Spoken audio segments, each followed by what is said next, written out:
Welcome back to the channel, everyone. Today we're going to be installing the HCE Performance Battery Disconnect for the first generation Acura NSX. This would be good for 91 to 05 NSXs. And we have the product right here. Really nice quality. HCE is a company that makes products for the first generation and second generation NSX, and they make really nice high quality products.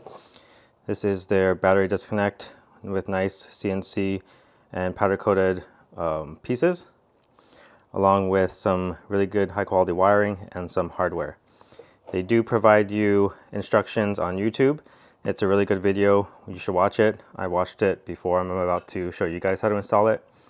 I'm going to do a video anyway, but their video is definitely good enough if you just want to see a video from the source. So essentially, this is a really easy product. It replaces your negative terminal. So a negative terminal goes from the chassis to your battery, and this is going to sit in line instead. So that's the reason why there's two wires. It's going to go from a wire going from the chassis to the disconnect, one side of the disconnect, and then from the other side of the disconnect, it's going to go to your battery. This is going to allow you to switch the power on and off by disconnecting the connection of the ground. That's how you disconnect the power on the battery. So really simple. You just got to take out your battery and take out the negative terminal and then plumb all your new wiring. So I will be installing this concurrently with a ATX 30 lithium ion battery from Anti-Gravity Batteries. So bear with me, there might be some video spliced in from other videos. It's going to be a separate video from the HCE video, but let's get into it. So if you want the Cliff Notes for this switch is going to sit right here. It's going to bolt in right here, and I believe right here. This wire with this plastic cover is going to connect to the far side, the driver's side, which is the left side of the car as you're facing forward. Right side of the car as you're facing the way I am. It's going to connect here. This is going to connect to your negative terminal on your battery. This wire is going to connect to this other side, and this is going to connect to your chassis. So that's pretty much all you need to know if you're too lazy to watch the rest of the video, but we're going to go ahead and install that right now. All right, first to gain access to the battery, you're going to want to remove the spare tire if you have it. I believe there's a thumb screw in the middle of the spare tire that's bolted to this area. Remove the spare tire, and then you're going to want to access the 10mm bolt that's right here and 4 10mm nuts on the bottom. This car was missing that one. Once you remove those 5 fasteners, you can take out your spare tire holder. Then you'll have access to your battery. So now you'll want to remove these 10mm nuts on either side, holding in the rods that hold in this battery stay.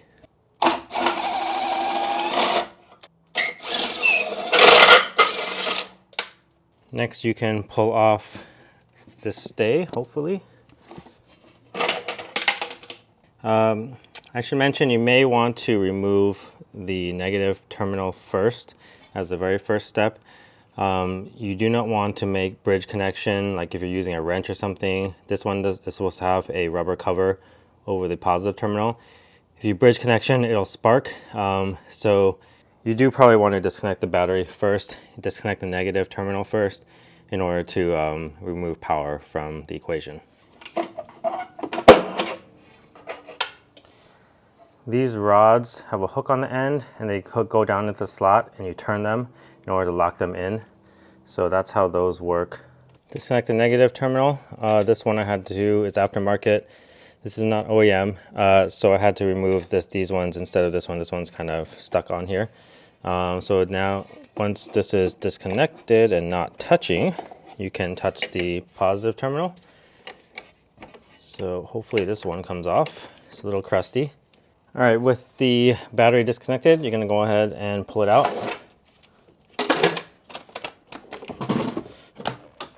With the battery out, we are going to now remove this wire from the chassis. Usually there's a rubber grommet and a plastic clip around it. Check out HCE's video, and I'll insert a portion of my video from my T3 Tech battery disconnect showing you guys how to remove that. But this one's going to be easy because I can have access. There's no rubber boot on it. But you're going to remove that one, and you're going to replace it with this guy right here.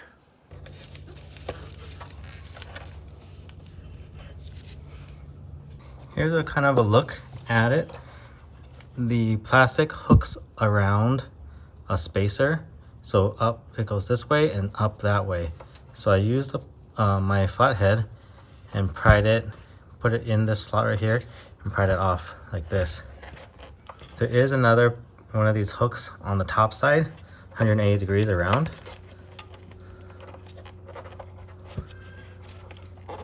Once that comes off like this, I'll show you off of the car.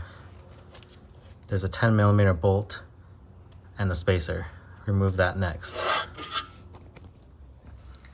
So again, this is a view from underneath the car.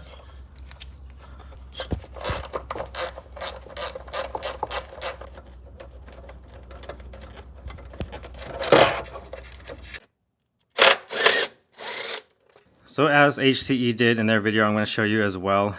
This is supposed to have a domed rubber cover over it. It's torn. It's a really hard design to get off and to show you while it's on the car, but this plastic clip is what's keeping the rubber on. So again, this is going to be covered and you cannot access the bolt. The bolt head is what goes right here. So you cannot access this unless you tear the rubber like this. What you need to do is spread apart this clip. And again, this clip is going to be right up against the chassis like this. This is how it sits. So you're going to have to, and this is up and this is down. So you're going to have to basically put a pry tool, a pick tool, something like this, in sideways, and pry it upwards and pry it off and to the right, outwards off of the rubber.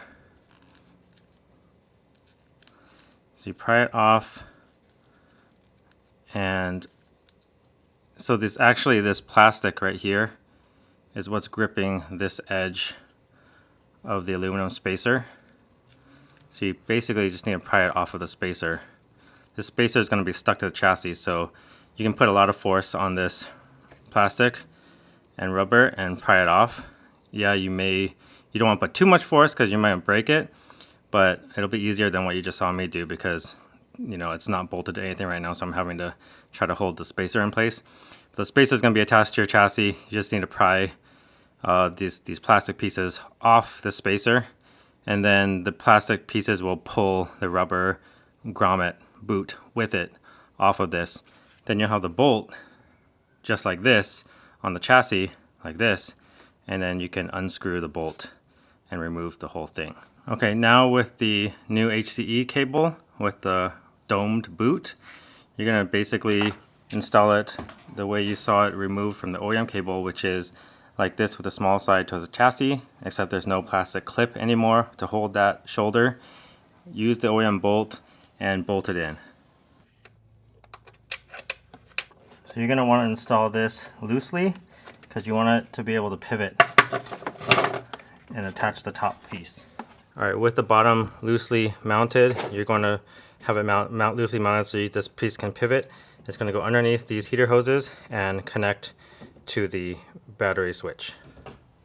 Alright, let's go ahead and remove these two bolts and replace them with the longer ones and mount the switch.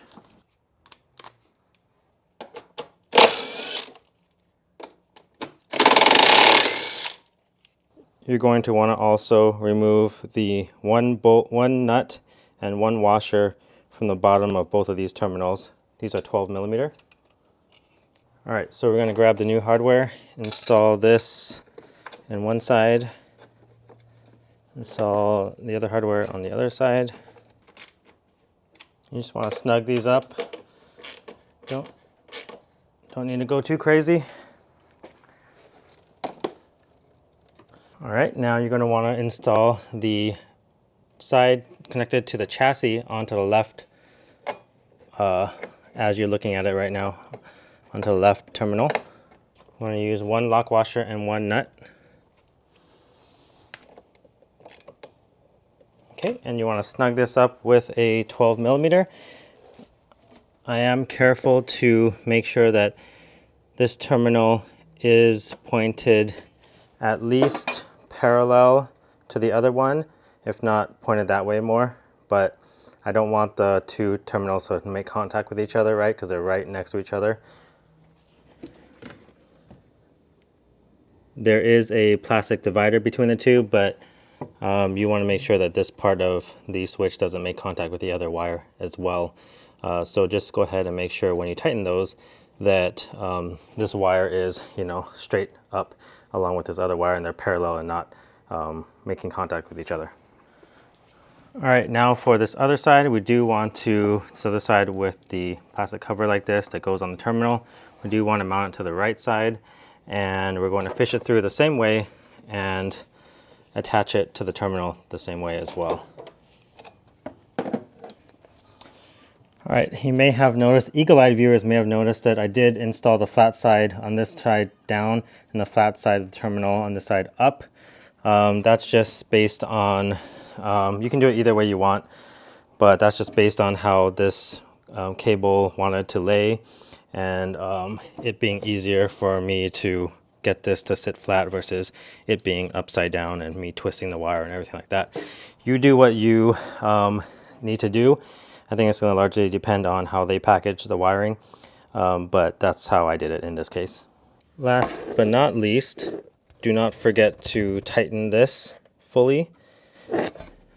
Once you have everything set, you need to fully tighten that before installing the battery. All right, so that'll do it. Make sure that this is off, in the off position always, before you start connecting your battery up. But essentially you want to put your battery in here along with the brackets and everything like that. Connect the positive first.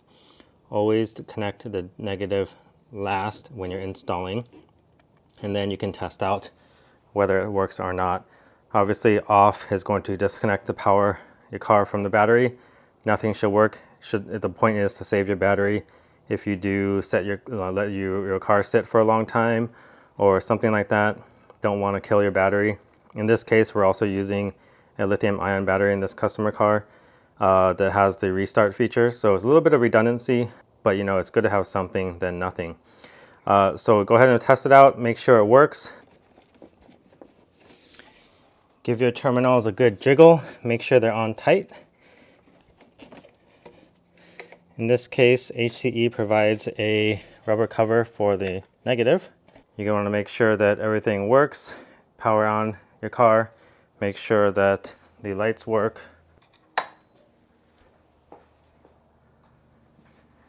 Power.